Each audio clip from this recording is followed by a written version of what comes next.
ನಮಸ್ತೆ ಎಲ್ಲರಿಗೂ. So first of all video ತುಂಬ ಲೇಟಾಗಿ ಬಂದಿದೆ because of issues, some health issues. So ಪರವಾಗಿಲ್ಲ. ನಮಗೆ ಲ್ಯಾಂಡ್ ಸರ್ವೇಯರ್ ಎಕ್ಸಾಮ್ ಅಥವಾ VA ಎಕ್ಸಾಮ್ ಆಗಿರ್ಬೋದು, ಬಟ್ ನನ್ನ ಚಾನಲ್ನಲ್ಲಿ ನಾನು ಲ್ಯಾಂಡ್ ಸರ್ವೇಯರ್ ಎಕ್ಸಾಮ್ನ ತುಂಬ ಫೋಕಸ್ ಮಾಡ್ತಾ ಇರೋದ್ರಿಂದ ಲ್ಯಾಂಡ್ ಸರ್ವೇಯರ್ ಎಕ್ಸಾಮ್ಸ್ ಬಗ್ಗೆ ನಾನು ಇವತ್ತು ಮಾತಾಡ್ತಾ ಇದ್ದೀನಿ. ಮತ್ತು ಇದು ಕಂಪ್ಲೀಟ್ ಒಂದು ಪ್ಯಾಕೇಜ್ ಅಂತ ಹೇಳ್ಬೋದು. ಕಂಪ್ಲೀಟ್ ಒಂದು ಪರ್ಟಿಕ್ಯುಲರ್ ಟೈಮ್ ಟೇಬಲ್ ಇದಾಗಿರುತ್ತೆ. ಸೊ ಯಾರು ಕಂಪ್ಲೀಟ್ ಓದೇ ಇಲ್ಲ, ನೀವು ನಾನು ಬರದೇ ಇಲ್ಲ, ನನಗೇನೂ ಗೊತ್ತಿಲ್ಲ ಅಂತ ಅನ್ನೋರು ಸಹ ಈ ಒಂದು ಟೈಮ್ ಟೇಬಲ್ನ ಯುಟಿಲೈಸ್ ಮಾಡಿಕೊಂಡು ನೀವು ಒಳ್ಳೆ ಸ್ಕೋರಿಂಗ್ ಮಾಡ್ಬೋದು.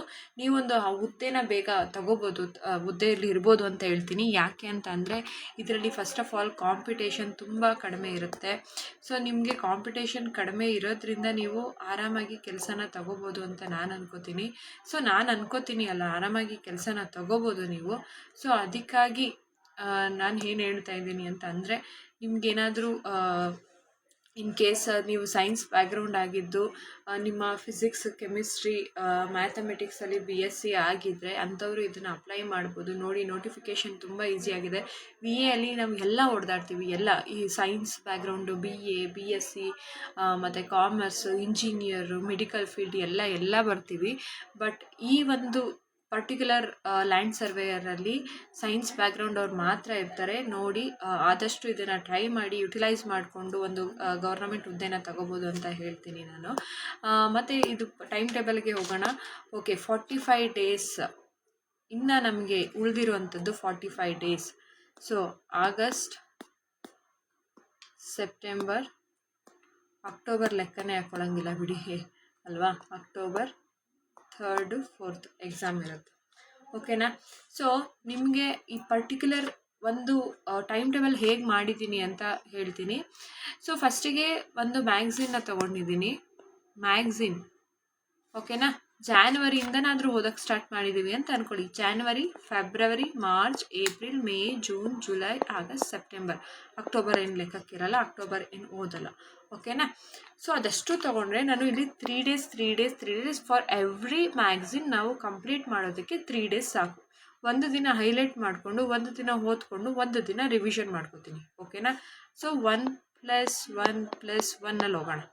ಅರ್ಥ ಆಯ್ತಾ? ಅದಾಯಿತು. ಓಕೆ, ಇನ್ನು ಪೇಪರ್ 2 ಬರೋಣ.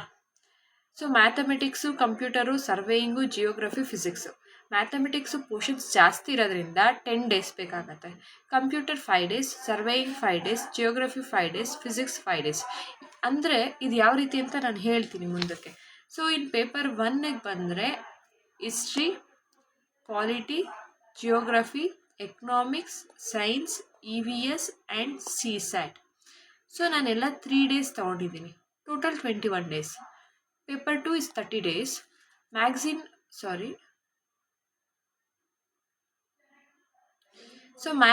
ಬಂದು ನಮಗೆ 30 ಡೇಸ್. ಓಕೆನಾ. 30 ಡೇಸ್ ಹಿಡಿಯುತ್ತೆ. ಸೊ ಇಲ್ಲಿ ಅರ್ಥ ಮಾಡ್ಕೊಳ್ಳಿ. ಹಂಗಂದರೆ ಇಲ್ಲಿ ನೀವು ಹೇಳ್ಬೋದು, ಮ್ಯಾಮ್ ಅಂದರೆ ಇಷ್ಟು ದಿನ ಓದಬೇಕಾಗತ್ತಲ್ಲ, 30 + 30 60 ಡೇಸು, 81 ಡೇಸ್. 81 ಡೇಸ್ ನಮಗೆಲ್ಲಿ ಟೈಮ್ ಇದೆ ಅಂತ. ನಾವು ಟೈಮ್ ಟೇಬಲ್ ಹಾಗಲ್ಲ, ಹಿಂಗೆ ಹಾಕೊಂಡ್ರೆ. So day 1 to day 31 days ನಾವು ಟಾರ್ಗೆಟ್ ಇಟ್ಟಿಟ್ಕೊಂಡಿರೋದು 31 ಡೇಸ್ವರೆಗೂ. ಸೊ ನಮಗಿರೋದು 45 ಡೇಸ್ ಅಲ್ವಾ. ನಮಗಿರೋದು ಕಂಪ್ಲೀಟ್ಲಿ 45 ಡೇಸ್. ಓಕೆ, 45 ಡೇಸ್ ಇರುತ್ತೆ. ವೆಯ್ಟ್. ಸೊ ನಮಗೆ 45 ಡೇಸ್ ಇರುತ್ತೆ. ಓಕೆನಾ. ಅದನ್ನು ಹೆಂಗೆ ಯುಟಿಲೈಸ್ ಮಾಡ್ಕೋಬೋದು? ಡೇ 1ಇಂದ 31 ಡೇಸ್ನ ನಾವು ಇಟ್ಕೊಳ್ಳೋದು. ಅರ್ಥ ಆಯ್ತಾ? ಸೊ ಈಗ ಬನ್ನಿ, 5 ಡೇಸ್ ನಾವು ಫಿಸಿಕ್ಸ್. ಓಕೆ, ಫಸ್ಟ್ ಡೇ ನಾನು ಏನು ಮಾಡ್ತಿದ್ದೀನಿ ಅಂದರೆ ಫಿಸಿಕ್ಸ್ ಕಾನ್ಸೆಪ್ಟ್. ಯಾವುದು? Paper 2 physics concept, polity, April month magazine, CSAT. This is 1 day target. 1 day target ಆಗಿರುತ್ತೆ. Did you understand what I told? Like physics ಓದ್ಕೋತೀವಿ, ಚಾಪ್ಟರ್ಸ್ ನಾನು ಹೇಳ್ತೀನಿ ಹೇಗೆ ಅಂತ ಎಕ್ಸಾಂಪಲ್ ಕೊಡ್ತೀನಿ.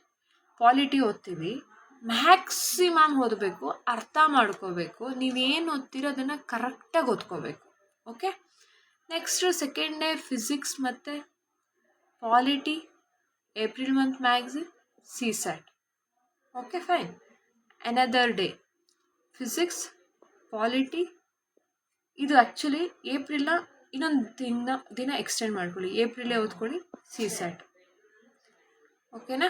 ಹೀಗೆ 5 ಡೇಸ್. ಪಾಲಿಟಿ ಆಯಿತಾ ನಿಮ್ಮದು? ಪಾಲಿಟಿ ಕವರ್ ಆಯಿತಾ? Take test series. ಅರ್ಥ ಆಯ್ತಾ? ಟೆಸ್ಟ್ ಸೀರೀಸ್ ತಗೊಳ್ಳಿ. ಓಕೆ ಆಯಿತಾ? ಏಪ್ರಿಲ್ ಮಂತ್ ಮ್ಯಾಗ್ಝಿನ್ ಆಯಿತು. ಈ ಸಿ ಸ್ಯಾಟ್ ಅಷ್ಟರಲ್ಲಿ 2 ಚಾಪ್ಟರ್ಸ್ ಮುಗಿಸ್ಕೊಳ್ಳಿ ಕಂಪ್ಲೀಟ್. ಅಂದರೆ ಪರ್ಟಿಕ್ಯುಲರ್ ಆಗಿ ಗೊತ್ತಿರ್ಬೇಕು ನಿಮಗೆ, ಏನೇನೋ ಅಲ್ಲ. ಫಿಸಿಕ್ಸ್ ಆಯಿತಾ? ಫಿಸಿಕ್ಸ್ ಆದ ತಕ್ಷಣ go through test series. Okay, ಅಲ್ಲಿ ಪಾಲಿಟಿ ಮುಗೀತು, ಫಿಸಿಕ್ಸ್ ಮುಗೀತು, ಏಪ್ರಿಲ್ ಮಂತ್ ಮ್ಯಾಗ್ಝಿನ್ ಮುಗೀತು, ಟೆಸ್ಟ್ ಸಿ ಸೆಟಲ್ಲಿ 2 ಚಾಪ್ಟರ್ಸ್ ಮುಗೀತು. Only 5 days. Next science. So ಸೈನ್ಸಿಗೆ ಬರ್ತೀರಾ ನೀವು? ಸೊ ಸೈನ್ಸಲ್ಲಿ ಏನಾಗುತ್ತೆ ಅಂದರೆ, you just read 8th 9th 10th TSERT. Important ಇರುತ್ತೆ. 9th 8th 9th 10th 3 days. 8 9 10ನೇ ತರಗತಿಯ ಈ ಕರ್ನಾಟಕ ಸರ್ಕಾರದಲ್ಲಿ ಬಿಡುಗಡೆ ಮಾಡಿರುವಂಥ DSERT ಪುಸ್ತಕವನ್ನು ಓದಿ. ಓಕೆ, ಅರ್ಥ ಆಯ್ತಾ? So then May month magazine 3 days over. CSAT 2 chapter over. Then ಇಲ್ಲೇನಾಗ್ತಾ ಇರುತ್ತೆ, ಫಿಸಿಕ್ಸ್ ಇನ್ನು ಇರುತ್ತೆ ನಿಮಗೆ. ಫಿಸಿಕ್ಸ್ಗೆ ತುಂಬ ಟೈಮ್ ಹಿಡಿಯೋಲ್ಲ, 2 ಅವರ್ಸ್ ಕೊಡ್ತೀರಾ. ನಿಮ್ಮ GSಗೆ ನೀವು 4 hours ಕೊಡ್ತೀರಾ. 4 hours ಕೊಡ್ತೀರಾ. ಮ್ಯಾಗ್ಝಿನ್ಗೆ 2 hours ಕೊಡ್ತೀರಾ. ಸಿ ಸ್ಯಾಟ್ಗೆ 2 hours ಕೊಡ್ತೀರಾ. ಟೋಟಲ್ ಎಷ್ಟಾಯಿತು? 4 8 10. ಟೋಟಲ್ ನಿಮಗೆ ಹಿಡಿಬೇಕಾಗಿರೋದು ಸರಿಯಾಗಿ 10 hours. ಪರ್ಟಿಕ್ಯುಲರಾಗಿ 10 ಅವರ್ಸೇ ಹೋಗಬೇಕು. ಅದರಲ್ಲಿ ಆಚೆ ಈಚೆ ಯಾವಚೆನೂ ಹೋಗಂಗಿಲ್ಲ, ಏನು ಕಥೆನೂ ಇಲ್ಲ ನಿಮಗೆ. ಇಷ್ಟೇ ಇರುತ್ತೆ. ಆಮೇಲೆ ಕಂಪ್ಯೂಟರ್ ಬರ್ತೀರಾ, ಕಂಪ್ಯೂಟರ್ 5 ಡೇಸ್ ಓದ್ತೀರಾ. EVS. ಓಕೆ, ಬಟ್ ಲ್ಯಾಂಡ್ ಸರ್ವೇಗೆ EVS ಅಷ್ಟು ಫೋಕಸ್ ಮಾಡೋಕ್ಕೆ ಹೋಗಬೇಡಿ. ಅದ್ರ ಬದಲು ಬೇರೆ ಕಾನ್ಸೆಪ್ಟನ್ನ ಓದ್ಕೊಳ್ಳಿ.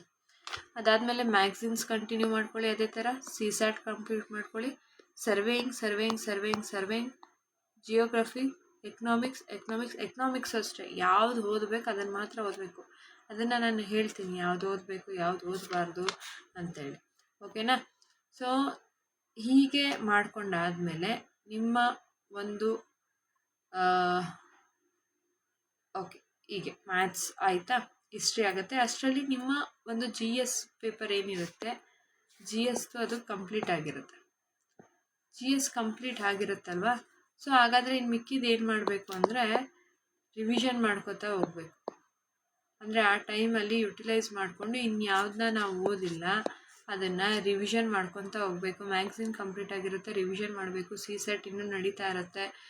ಅದಾದಮೇಲೆ ಜಿಯೋಗ್ರಫಿ ಕಾನ್ಸೆಪ್ಟ್ ಬರುತ್ತೆ, ಅದು ಈಸಿ. ನಾನು ನಿಮಗೆ ಕಂಪ್ಲೀಟ್ ನೋಟ್ಸ್ ಸಮೇತ ಯಾವ್ಯಾವ ದಿನ ಏನೇನಾಗುತ್ತೆ ಈವ್ನಿಂಗ್ ಅಪ್ಲೋಡ್ ಮಾಡ್ತೀನಿ. ಈ ಟೈಮಿಂಗ್ಸಲ್ಲಿ ನಂದು ಶೆಡ್ಯೂಲ್ನ ಮುಗಿಸ್ಕೊಂಡು ಇನ್ನು ಮಿಕ್ಕಿದ್ದು ರಿವಿಷನ್. ರಿಮೈನಿಂಗ್ 50 ಡೇಸ್ ಏನು ಮಾಡ್ತಿರ್ತೀವಿ? Only revision and test series. Okay, ಇದೆ ಅರ್ಥನೇ ಆಗಲಿಲ್ಲ ಅಂತ ಅನ್ನೋರಿಗೆ, ಓಕೆನಾ? ಅರ್ಥನೇ ಆಗಲಿಲ್ಲ ಅನ್ನೋರಿಗೆ ಏನು ಮಾಡಬೇಕು ಅಂದರೆ, for example day 1. Okay, day 1 physics.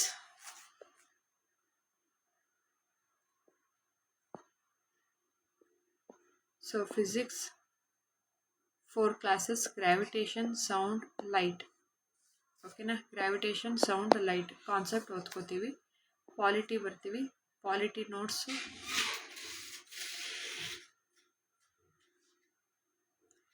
April month magazine.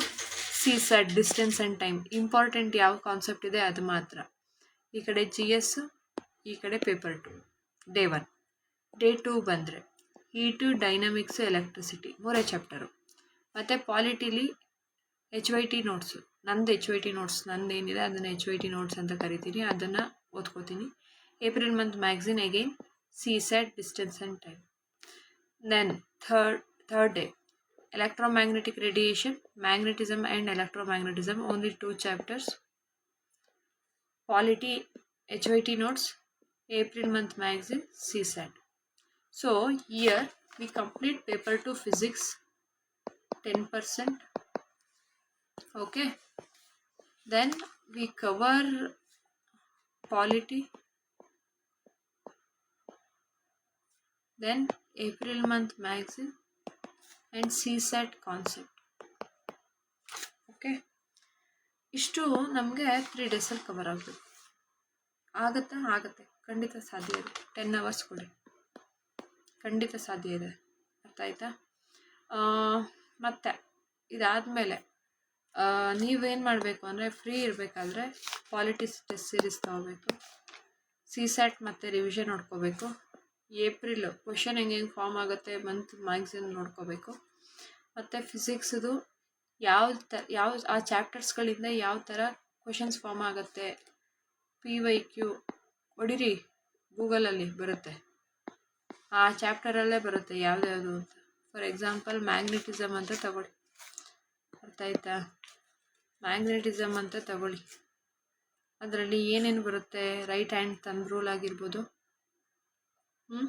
Magnet ಹೆಂಗೆ ಅಪ್ಲೈ ಮಾಡ್ತೀವಿ, ಅಪ್ಲಿಕೇಶನ್ಸ್ ಏನು, ಈಗ ಮ್ಯಾಗ್ನೆಟ್ ಹೀಗಿರುತ್ತೆ, ನಾರ್ತ್ ಸೌತ್, ಅದು ಕ್ಲೋಸ್ಡ್ ಲೂಪ್ ಆಗುತ್ತಾ, it never intersect each other, and magnetism it's bearing torque. Okay, and inside the magnet the electrons moves north to south, and outside the loop it's south to north, it never intersect each other ಅಂತ ಅಂತೀವಿ. Magnet B ಮತ್ತು thumb rule, right hand thumb rule ತುಂಬ important, ಅದರ directions ಕೇಳ್ತಾರೆ. And ಮತ್ತು ಇದನ್ನು ಯಾವುದ್ರಲ್ಲಿ ಅಳಿತೀವಿ, ಟೆಸ್ಲಾದಲ್ಲಿ ಅಳಿತೀವಿ, 10⁸ giga unit ಅಂತ ಹೇಳ್ತೀವಿ. ಓಕೆನಾ? ಅಪ್ಲಿಕೇಶನ್ಸ್ ಇಂಪಾರ್ಟೆಂಟ್, ಎಲ್ಲಿ ಯೂಸ್ ಮಾಡ್ತೀವಿ, ಮ್ಯಾಗ್ನೆಟಿಸಮ್ ಇಂಪಾರ್ಟೆಂಟ್, ಮತ್ತು ಅದ್ರ ಪ್ರಾಪರ್ಟೀಸ್ ತುಂಬ ಇಂಪಾರ್ಟೆಂಟ್ ಆಗುತ್ತೆ. ಮತ್ತು ಅದೆಲ್ಲ ಹಿಂಗೆ ಫಾರ್ಮ್ ಆಗುತ್ತೆ ಅದೆಲ್ಲ ಕೇಳಲ್ಲ ರೀ, ಸುಮ್ಮನೆ ತಲೆನೋವು, ಅದೆಲ್ಲ ದೇವರಾಣಿಗೂ ಕೇಳೋಕ್ಕೆ ಹೋಗಲ್ಲ. ಆ್ಯಸ್ CET NEET ಲೆಕ್ಚರಾಗಿ ಹೇಳ್ತಾ ಇದ್ದೀನಿ, ಅದನ್ನಂತೂ ಕೇಳೋಕ್ಕೆ ಹೋಗಲ್ಲ. My voice is very low because I am very tired. So ಅಂದರೂ ನಾನು ಕ್ಲಾಸ್ ಮಾಡಬೇಕು ಅಂತ ಮಾಡ್ತಾಯಿದ್ದೀನಿ. ಓಕೆನಾ? ಈ ಥರ ಏನು ಇಂಪಾರ್ಟೆಂಟ್ ಇರುತ್ತೆ ಅದನ್ನು ಮಾಡ್ಕೊಂಡು ಮಾತ್ರ ಓದ್ಕೊಳ್ಳಿ.